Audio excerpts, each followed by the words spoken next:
Hello, Facebook. Hello, Facebook. Hello, YouTube. Hello, ATBA Impact Group.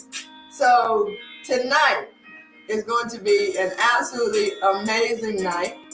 I do hope that you all have had an amazing day so far.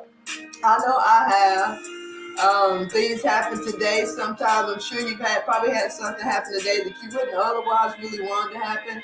And some of us have had things happen today that we will remember for the rest of our lives because we think it's the most amazing thing or the amazing news or a baby was born or something.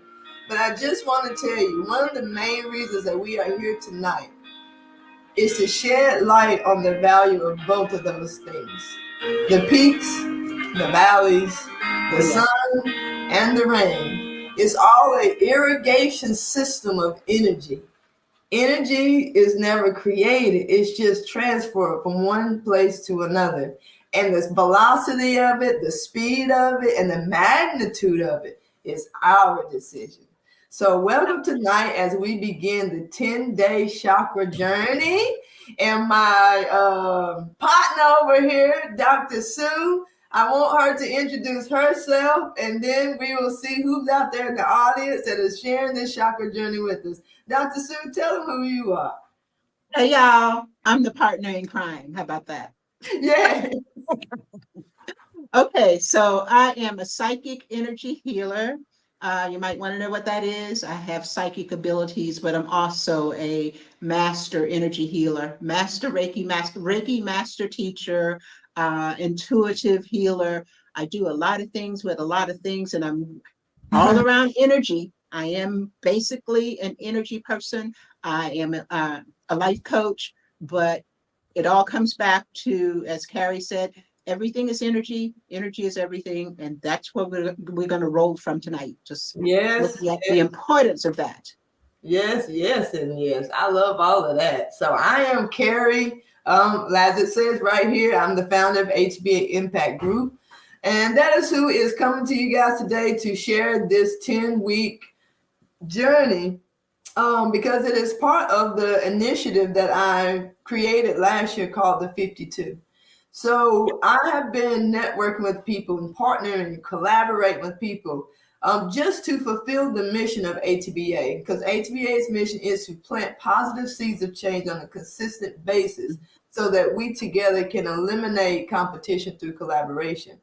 We could be doing the same thing at the same exact time, saying the same exact words, but I'm going to touch people that you can't, and you're going to touch people that I can't. And once we start to really realize that we can come together and create such an impact across the world with these positive seeds that we are planting, and they will start sprouting everywhere. And one of those seeds that I planted was the initiative called the 52. The goal is for every week of the year, there's 52 weeks in the year, for ATBA to be sponsoring someone, promoting someone, being a cheerleader for someone that's doing something in their own community, whether it's free, low cost, high cost, because really it depends on what your pockets look like, what kind of cost you're going to call it, right? Because when we need it, we don't care if it hurts to give, we'll invest, right? Absolutely. So we just want to create space and create opportunities for you to be able to invest in yourself, even if it's monetary, even if it's just your time. We want to make sure that if you want to expand yourself, you want to learn, you want to grow, that we make sure that there are outlets for you to do so. So it's starting off and kicking off at the first week of 2023, and we are here and we are giving, and this is going to be the kickoff these first 10 weeks. And following that, we'll be talking about Miss Leah Abraham and also an event that I'm going to be doing at the end of January. But it starts tonight with the chakra journey. So before we start, I just want to say again, thank you everybody for joining us tonight. If you're here live, do hashtag live. If you are here via the replay, hit via replay. And just let us know what your name is, because with StreamYard, if you haven't given them permission to show your name, they don't show your name. So it may be a little button. Don't ask me where it is, because I honestly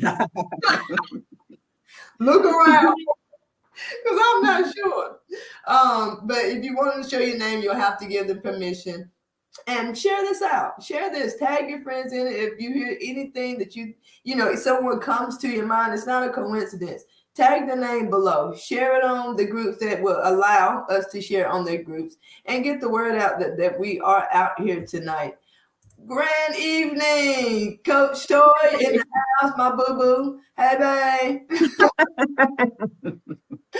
So as we get started tonight, we just want to say, we want to hear your comments. We want to know what you're thinking, what you're feeling, what comes up for you as we start talking about the different things that we're going to be talking about tonight. So first and foremost, the main topic and what we're going to be filtering everything through is the chakras, right? So maybe some people may be wondering, what is a chakra really?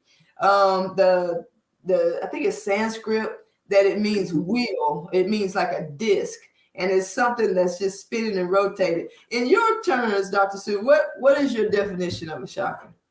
Well, the thing is that the chakras don't exist in physical space, but they exist in your body, in your energy field, in your energy centers. And you're going to talk more about this, I think, a little bit later, but they are aligned along your spine.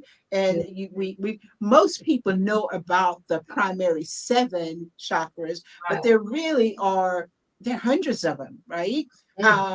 And the chakras, it's just an energy center. It's a way of pulling energy in. It pulls good energy in. This is a way to think about it. It pulls good energy in and releases bad energy. And the chakras, they kind of turn like a wheel.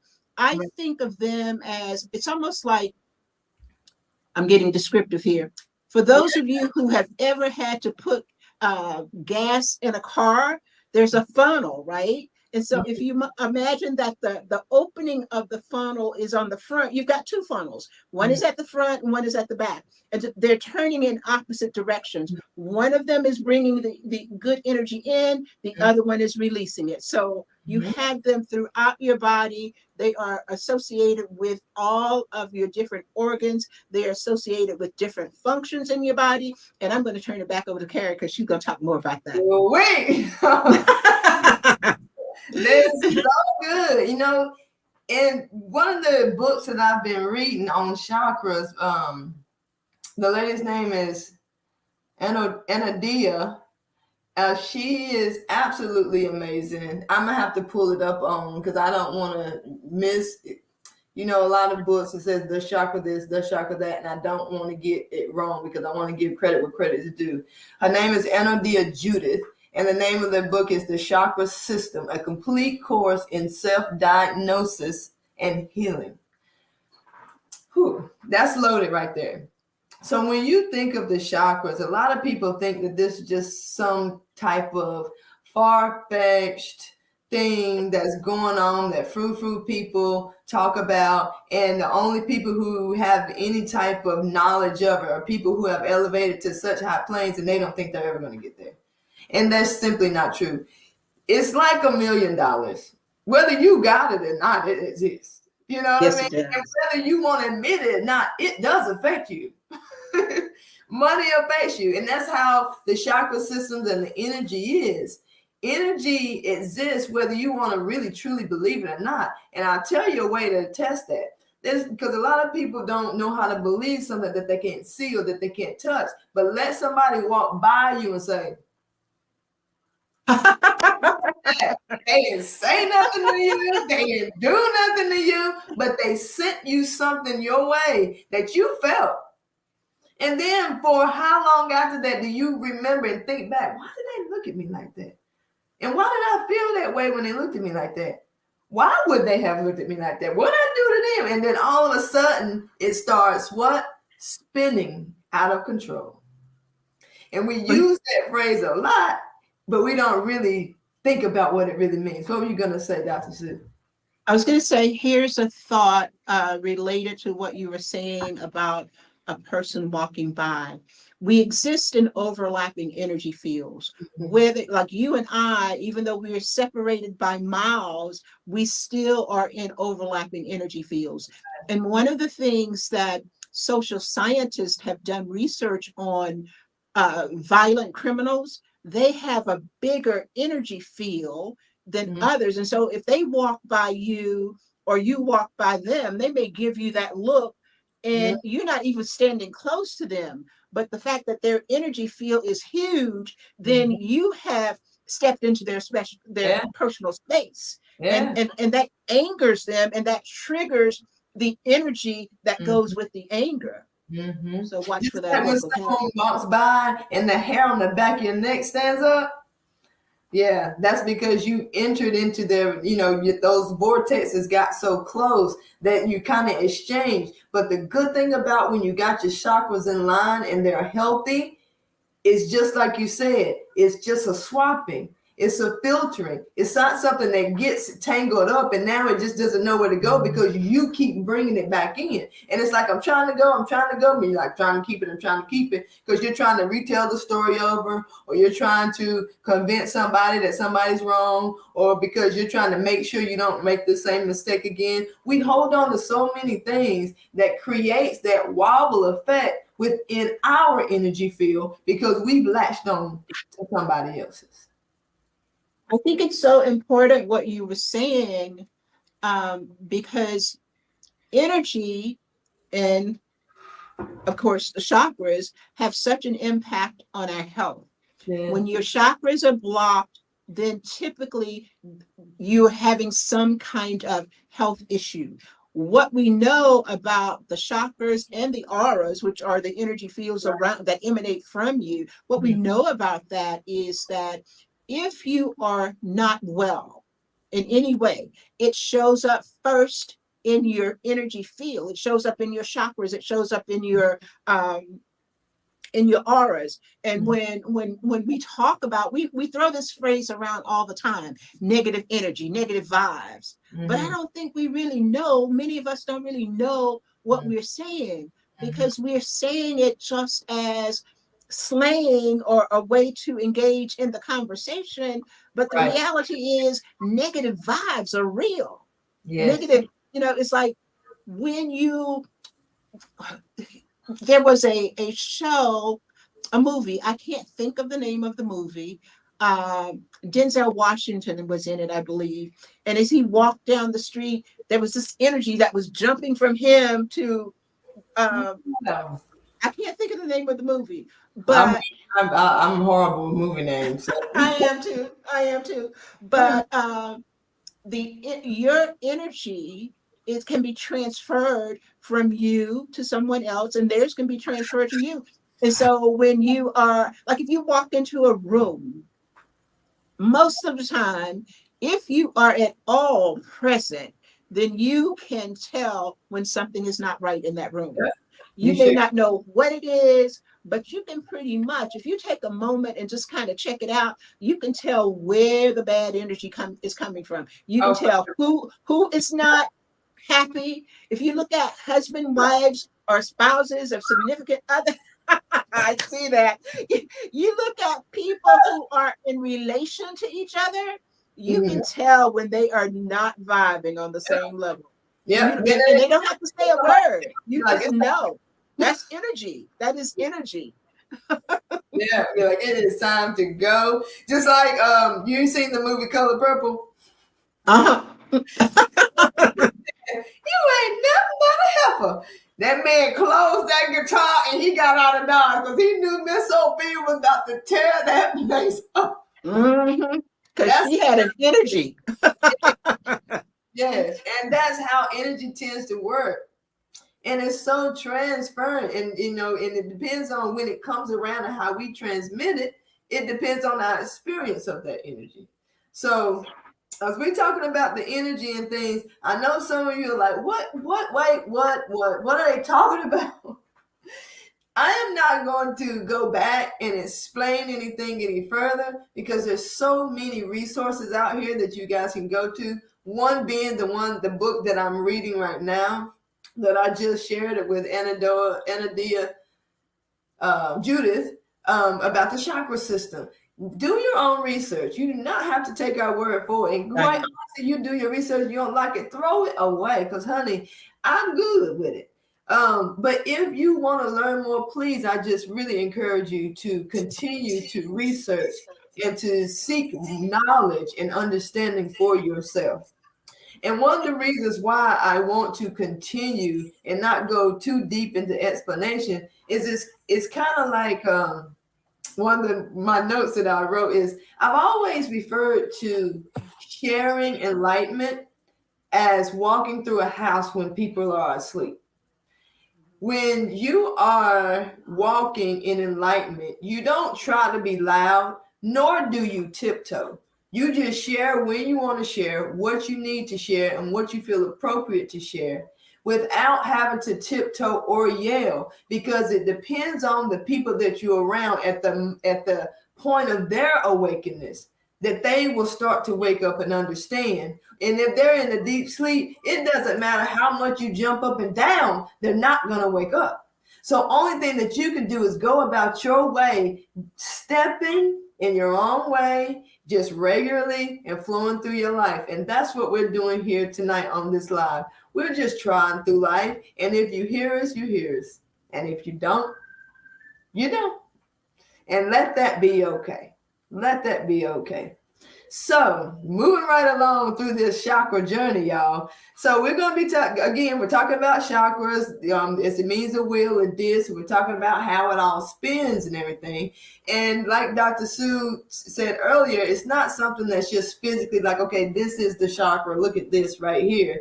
It is something that is connected down our spinal cord, which is why a lot of times when you do hear the chakras, it is 7. And then to Dr. Sue's point, there's way more than 7. If you look at the spinal cord, going out from it branches, and then the branches have branches, and the branches have branches, and the branches have branches. Mm-hmm. So as we all are, that's beautiful in itself. And that's how many of the chakras that they are. And they all house a different type of energy. And if you think of as your body as the vessel, this is the house of which we hold the energy. This is the vessel of which we experience our journey of life in this chakra journey. But each chakra houses a different energy. And it's like, well, why not just make one chakra? Well, think about your house. Would you just want one huge square with no divisions or anything? Your bathroom has a certain energy. Your kitchen has a certain energy. Your bedroom got a certain energy. And there's certain things that you do in one that you typically don't do in the other, like using the restroom, for instance. It would be out of the ordinary for someone to use the restroom outside of the bathroom. It would be weird for someone to cook in the bathroom. I ain't eating it. I mean, I don't know what y'all do with y'all's house, but I'm not eating it. I'm not going to do it. Well, here's a thought, Carrie. And I know a lot of people do this. A lot of people have televisions in their bedroom. Mm-hmm. And then they have difficulty sleeping and they have difficulty resting. Well, the television is, technology, it has energy, right? And if you are watching the news, I used to be a news junkie, man. I was definitely a CNN girl. I watched CNN when I got up in the morning, first thing in the morning. If I was at home, it was all day long, and the last thing at night.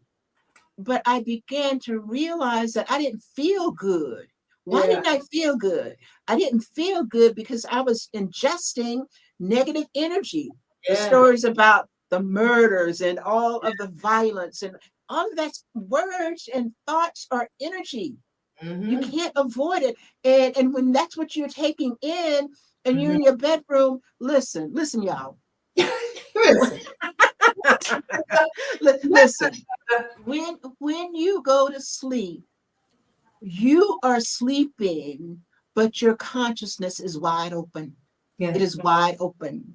Mm-hmm. And while you are sleeping, it's like consider this, your last meal, that's what your consciousness is working on. Right. So if your last meal was depressing, or if it was violent or whatever it was, that's what you are working with Yeah. all night long. And you wake up in the morning and you're tired and you're exhausted and you're cranky. Well, of course you are. You've been working on that stuff. You can Right. substitute whatever word you want. You've been working on that stuff all night long. And of Right. course, because that's the cesspool that you have been sleeping in, that's Mhm. what you're going to wake up in too. Just Yeah. think about it. Think about Momentum. it. Momentum is so real. And energy has its own momentum depending on how we learn to transmute it. You know, it can, like I said, when it starts to spin out of control, that's your chakras. Like she said, it manifests in energy first before it manifests in physical form, including us. Think about two people having sex. Now, I know you're like, wait a minute, where are we going with this? They had to exert energy in order to have sex, in order to conceive. Everything is created through energy. It's the effort behind it. The thought of us was had when God created man. Now, I don't know who God is, and don't tell me you do either, because you have not met everybody on earth, and that's the only reason you don't know who God is completely. But you are part of it, and it can't even exist without you. You see how powerful you see the polarity in that? But a lot of times we see polarity as good and bad, up and down, yes and no. It's just no, I just haven't made a full circle yet. So introduce the chakras. The chakra is the map. And if you want to know where to go, what to do, not what to do. There's no doing, but how to be in wherever you are.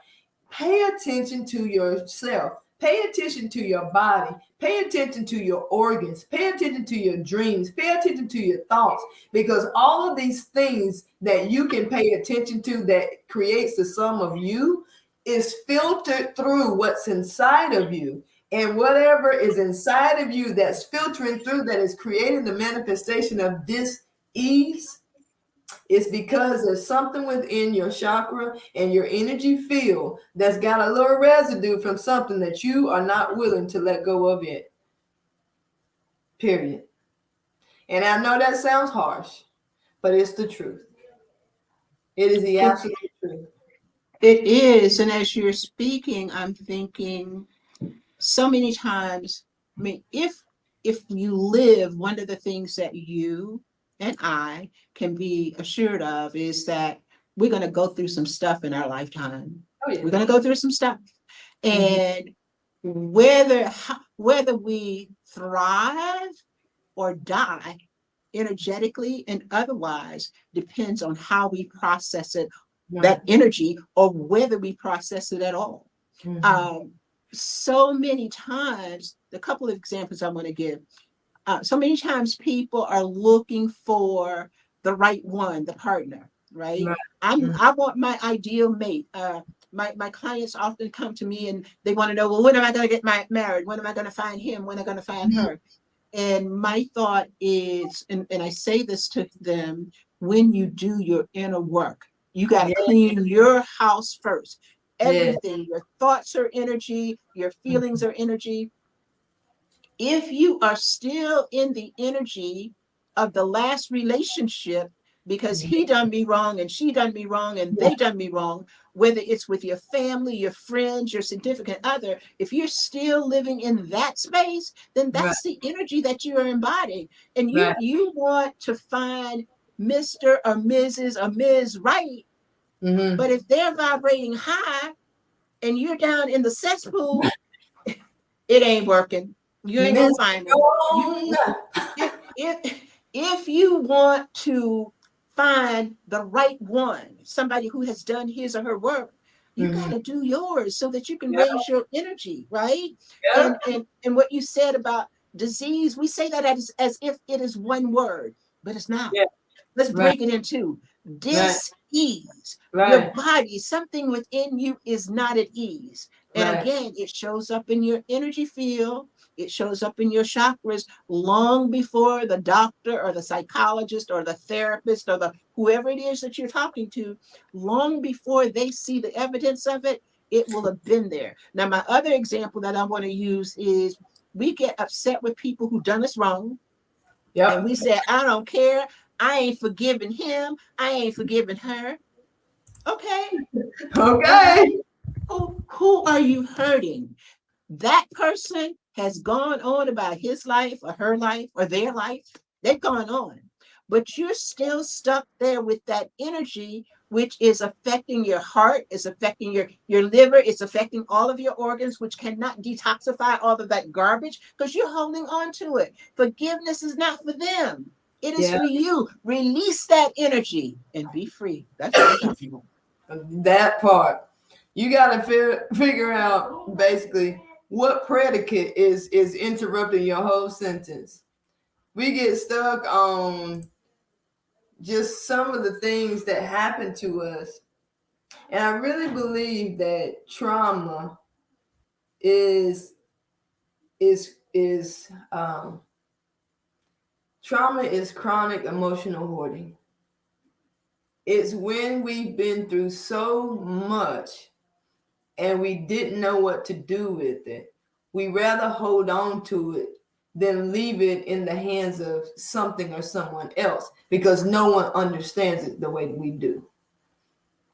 And because no one understands it the way we do, we feel like we have to hold on to it long enough to explain it. And there's no explaining trauma. There's no real reason for trauma.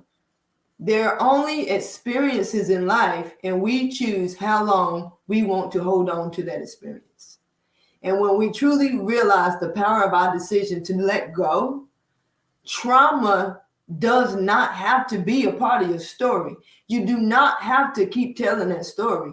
You do not have to keep living the life of that person who triumphs. You can just be who you are now and let that be good. Let today be who you just want to be today, not a combination of who you've always been, because that's going to be true regardless of whether you bring it up.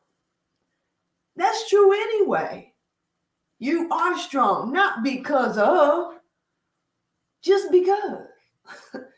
Because you were built that way, you were made that way. Everything about you is powerful. You created yourself from the beginning. Your mama had an egg and your daddy had a sperm, but no one went down in there and told you to grow. Yet you grew. And here you are. And don't tell me that you can't release nothing. When you created yourself, you grew. When a seed is planted, what happens under the ground?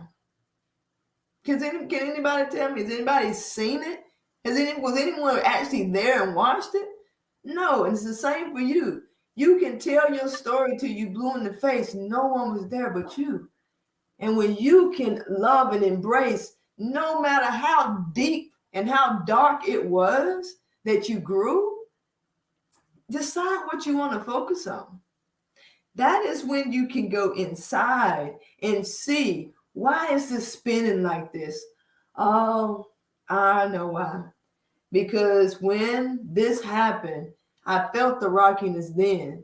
And instead of taking that time to breathe through it so that the steadiness could stop, I wanted to keep hitting it, which caused it to wobble even more. I wanted to pay attention to it, which could put more energy into it so the wobble became faster. You know, it's something Toy asked me, I don't know if it was, I think it was today or yesterday, today. She was like, are you feeling any better? And as soon as it came, because I haven't been feeling a little under the weather, here the last few days. And as soon as I texted back, and I was going to, write back, like I shouldn't have said that, but I was like, I don't want to put any more energy on it. But she said, did you feel any better? And I said, no, not really, but I'm kind of getting used to it. And I'm like, that was just like, why would you say that? Like, why would you say that? And then that would have been that wobble like this if I would have beat myself up about it. But instead, I was like, let me lean away from it. And then it went from this to just, it's about balance. It's not about resistance or fighting or hiding or doing anything. It's about leaning away from what's happening and just admiring and enjoying the experience of it. Because you can either be in turmoil and in the pits from focusing on what happened, or you can stand on the mountain with your chest out and be like, and I came through it. And I'm still here. Now what? You know, it's a different vibe, but ain't nothing changed. Except for you were able to align yourself up with saying, I do not lean to my own understanding. I trust that anything that shows up, I'm going to be just fine because I created myself and I came here on my own, and I'm going to go through whatever I need to go through to prove that I knew what I was doing when I came. That's how I look at it. And I'm doing that by diving into my chakras and aligning myself up to everything that was bestowed to me. I want to learn about my chakras because I want to really invest in the knowledge that is me. I am built in a certain way that's magical. If I cut myself, my skin peels over itself and closes it back up. That is powerful, y'all. If I can't see, I can still tell you what everything looks like. If I can't hear, I still know when my mama's talking to me. Powerful stuff. We as human beings are powerful, but we have got to start researching ourselves instead of everything and everybody else. If we research ourselves and we're filtering through true knowing of self, that's when we truly can know everything else, because then we're filtering our experience of life through knowing. And it has to start with us.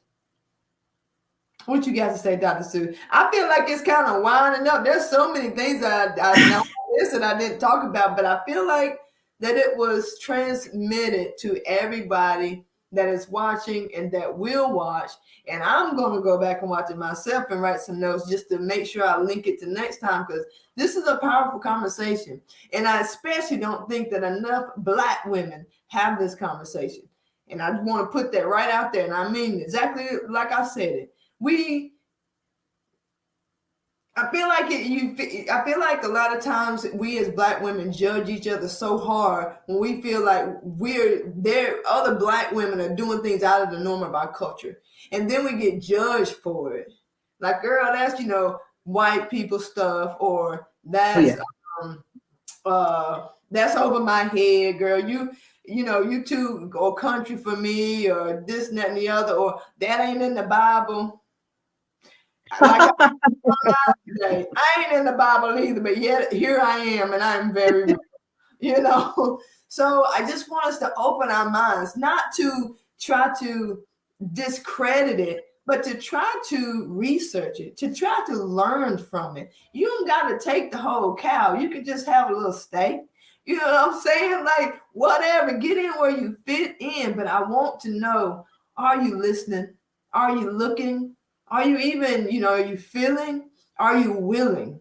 Because once you are, things will open up, and all it takes is a crack in the door for the light to come in. Just itty bitty crack, and it'll illuminate everything for you. I promise you it will.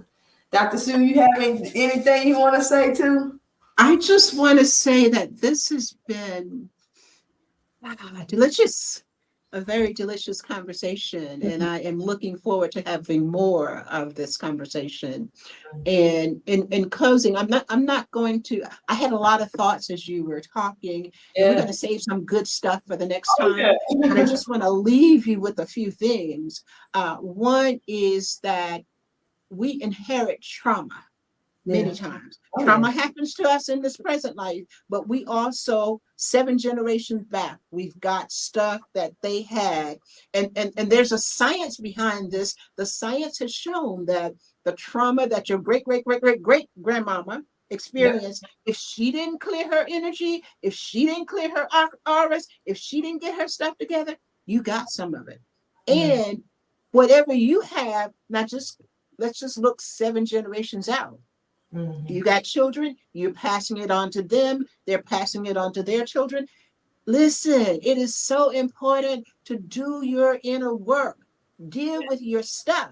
And I think that one of the things you said is become a critical thinker. We ingest the labels. I think so often we don't know that we have choice with regard to what we think. We Yeah. don't know that we have choice with regard to what we feel. Just think about this. Everything what the words that we know, they're labels. That book, The Four Agreements, that's a book that if you haven't read it, you might want to read it. But we agree to these words and what they mean. And then when something happens and we label it, and then we feel what the label says that we should feel.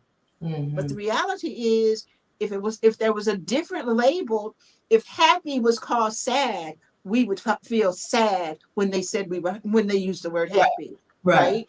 So Right. just think about this.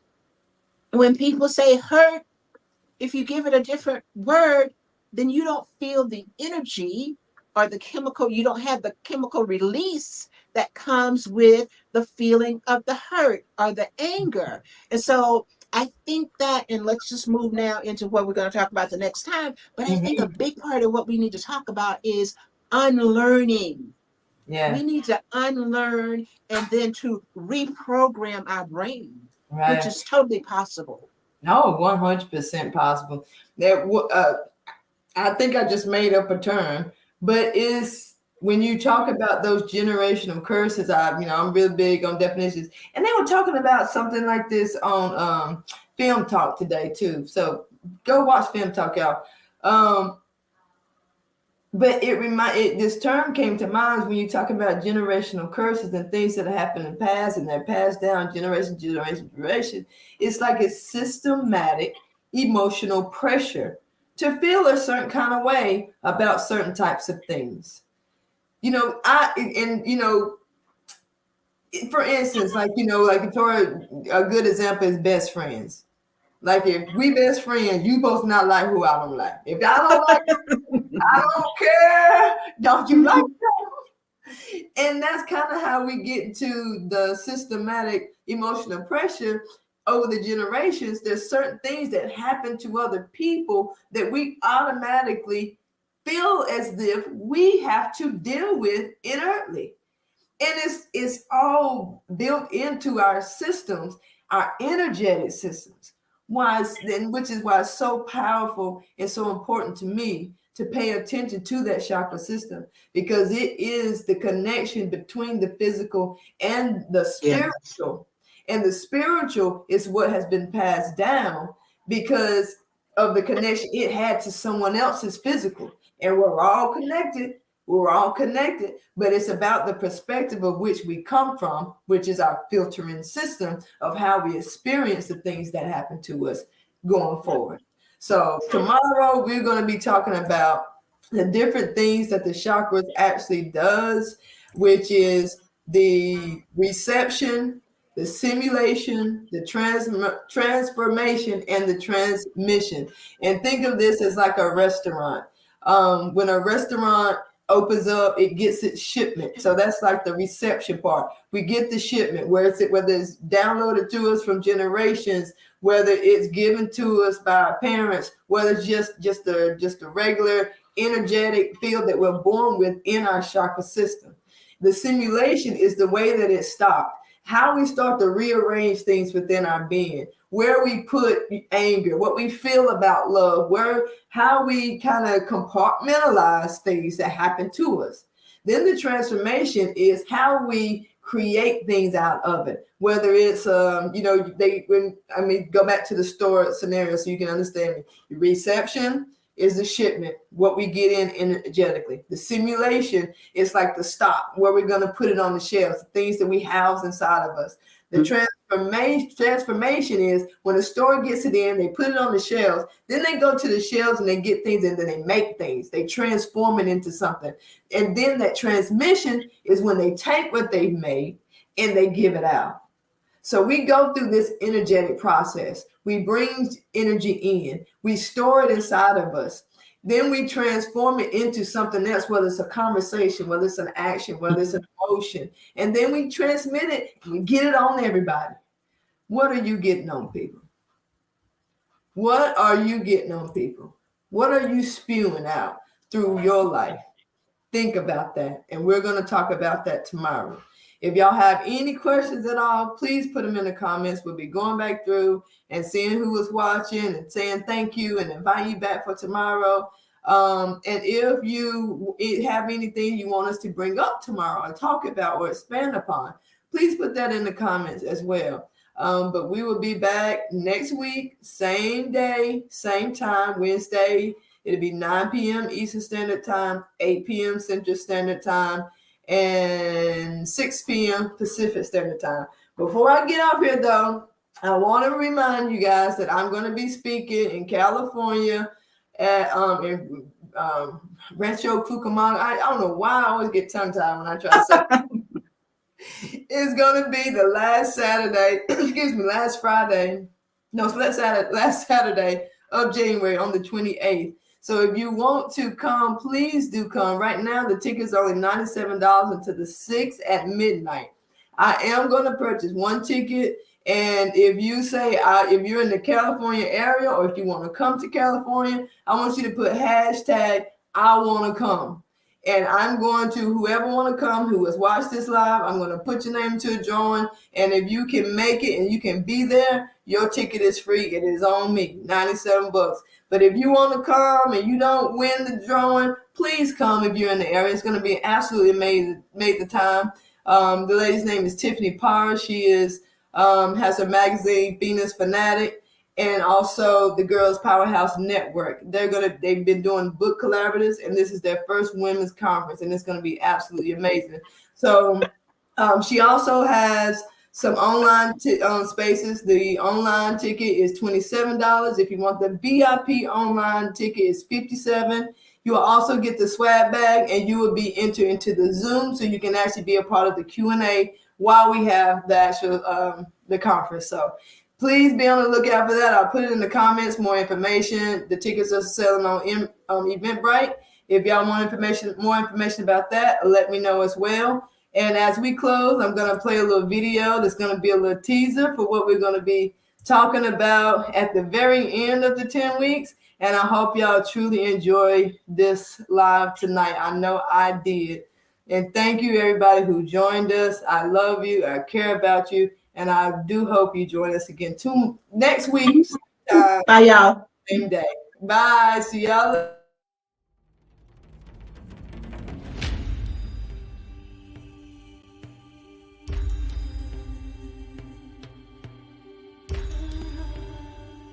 As I was thinking about what we are doing, it really is an opportunity for people to connect with their beingness.